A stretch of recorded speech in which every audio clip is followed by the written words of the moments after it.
Élection communale, le gouvernement attend le projet de loi en provenance de l'Assemblée nationale. Constitutionnellement, l'élection communale ne pourrait donc se tenir cette année. Le directeur général de l'ACM ou Aviation Civile de Madagascar, Anjianalsou James, fournira demain à un de nos journalistes d'amples explications sur le détournement d'argent présumé dont les rumeurs l'accusent. À quelques jours du référendum en Écosse, 3 poids lourds politiques, David Cameron, Nick Clegg et Ed Miliband, sont sur place à Édimbourg dans l'espoir d'empêcher la catastrophe que représenterait la victoire du oui. Le Premier ministre a averti, si l'Écosse devient indépendante, elle ne pourra plus utiliser la livre sterling.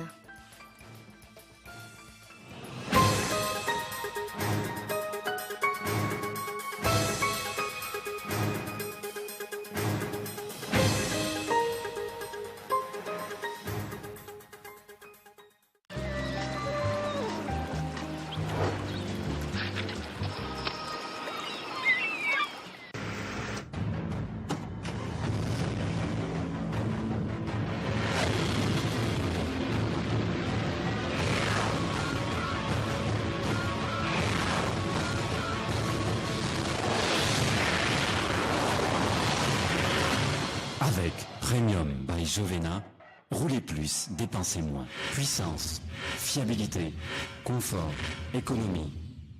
Nouveau, taux de soufre réduit dans notre gasoil. Jovena, le plein d'énergie.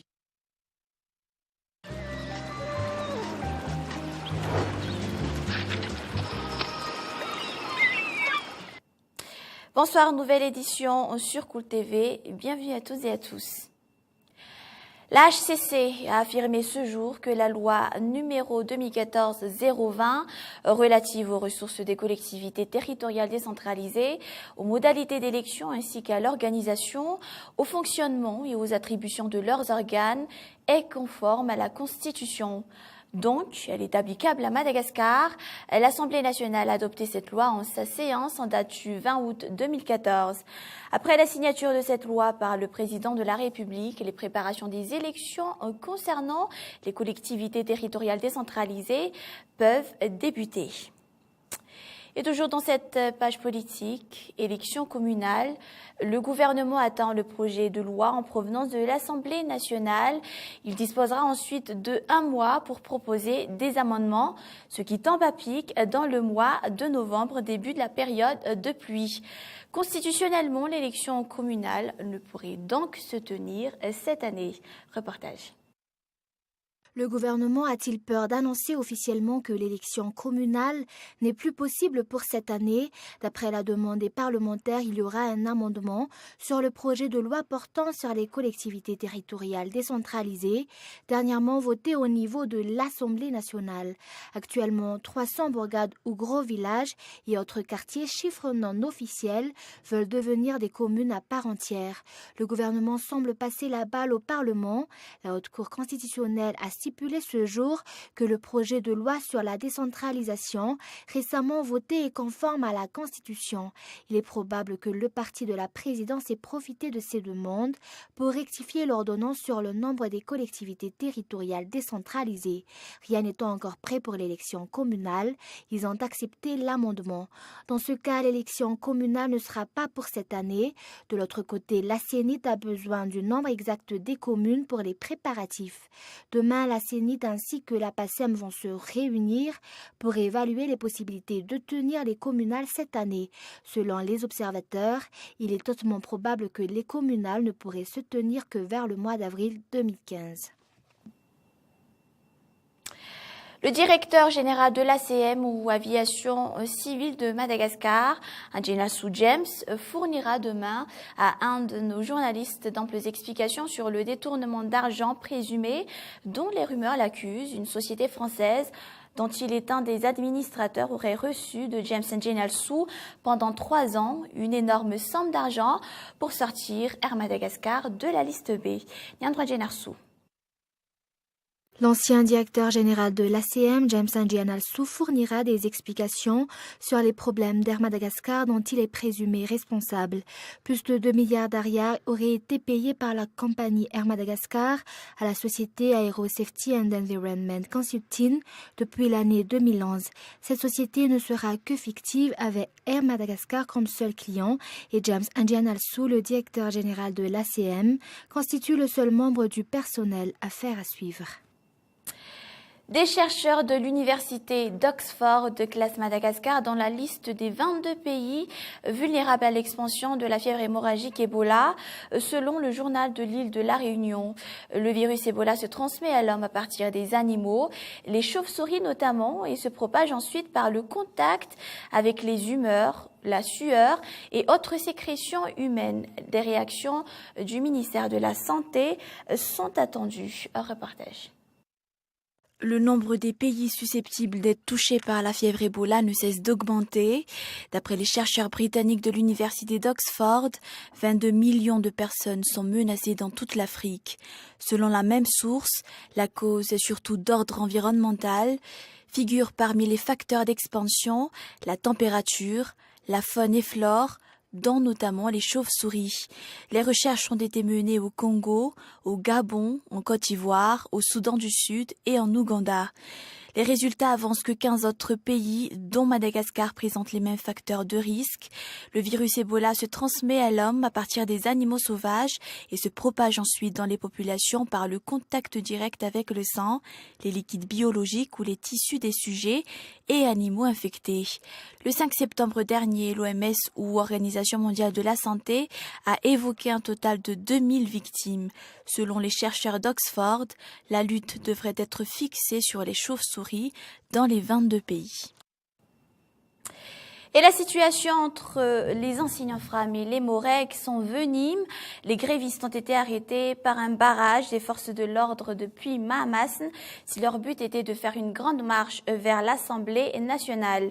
Les forces de l'ordre ont prévenu que cette manifestation n'est pas conforme à la loi. De leur côté, les enseignants FRAM ne se laissent pas faire. Zora Koutinjin. Les enseignants FRAM se sont donné rendez-vous ce jour derrière le palais de justice. Le ministère de l'Éducation nationale leur a interdit les alentours du ministère. C'est de là qu'ils ont pris la direction de l'Assemblée nationale. À Mahamasn, au croisement de l'INFP et du LTP-GC, ils ont été arrêtés par un barrage des forces de l'ordre. Il n'y a pas eu de négociation.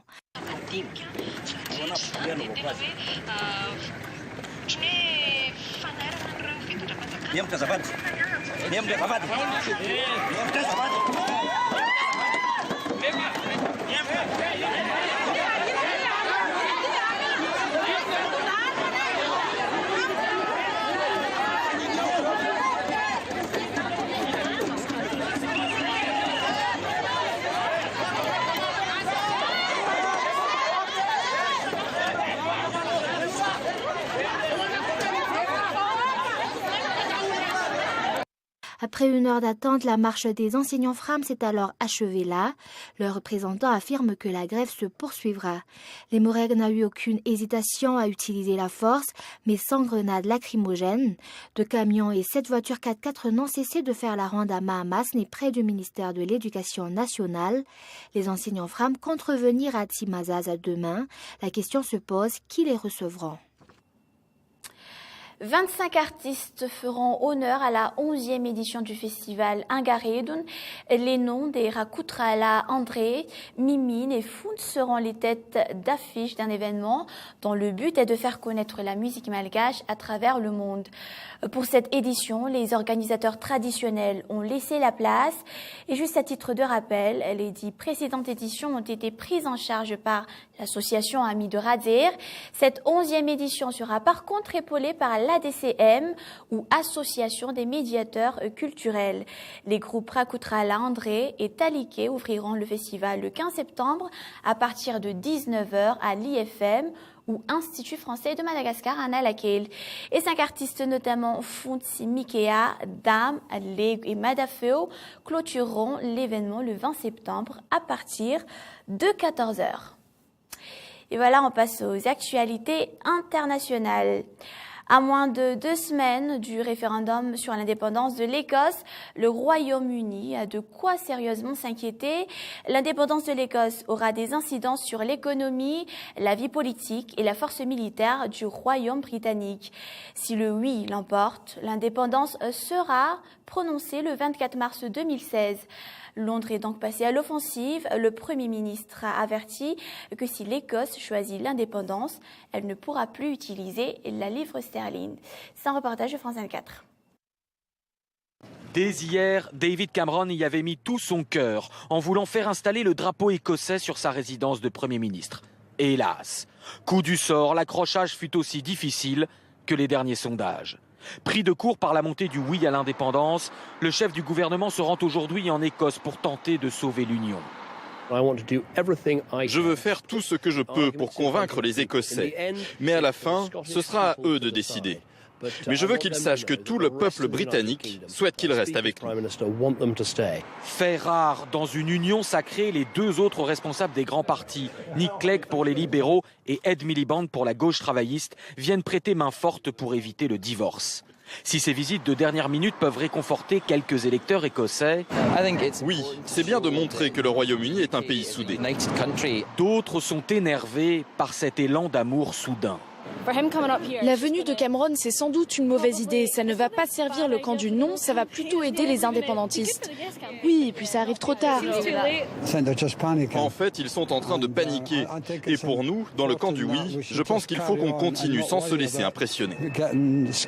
Pour sauver la famille britannique, le Premier ministre devrait venir avec quelques cadeaux et proposer à l'Écosse de nouvelles mesures d'autonomie, notamment fiscales.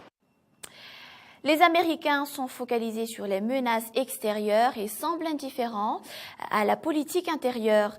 À quelques semaines des élections de mi-mandat, Barack Obama avait promis de réformer le système d'immigration. Les Mexicains attendent toujours et les flux continuent. Reportage de France 24. Voici le mur de séparation entre le Mexique et les États-Unis. Un mur surveillé par les gardes frontières. Ici, la température peut dépasser les 40 degrés. Les candidats à l'immigration sont régulièrement victimes de ces très fortes chaleurs. Alors, pour aider les sans-papiers, Enrique et les membres de son association déposent des bouteilles d'eau dans le désert. Car plus de 400 personnes meurent en moyenne chaque année en tentant de rentrer illégalement aux États-Unis depuis le Mexique. La cause principale de décès pour les milliers de personnes qui sont mortes en traversant, c'est le manque d'eau. On est dans le désert ici et sans eau, on meurt. On a retrouvé des cadavres d'ailleurs, pas très loin. Selon des études, la traversée vers les États-Unis est devenue encore plus dangereuse depuis la construction du mur au milieu des années 90. L'élection de Barack Obama avait suscité beaucoup d'espoir chez les partisans d'une réforme de l'immigration. Pour Enrique, lui-même d'origine mexicaine, c'est une désillusion de voir que la politique américaine n'a pas vraiment changé depuis l'arrivée du président Barack Obama. Les droits de l'homme n'ont pas de frontières. On doit traiter les gens avec respect et dignité, honorer leur culture, leurs traditions. On devrait construire des ponts pour communiquer plus avec ces pays, au lieu d'ériger des murs de séparation. Au début de l'été, Barack Obama avait réitéré sa promesse de réformer le système d'immigration obsolète de son pays. Mais rattrapé par les enjeux politiques, le président des États-Unis a décidé d'attendre les élections de mi-mandat en novembre avant de prendre des mesures officielles. Et restez avec nous, l'émission Kultsar avec Minsou et Basket Academy suivront ce journal, ainsi que 2 films, un film comédie, Les Gazelles et Le Loup-garou de Paris, un film frisson. Fin de cette édition, merci de l'avoir suivi. Je vous donne rendez-vous demain à la même heure sur Cool TV. Bonne suite de programme, au revoir.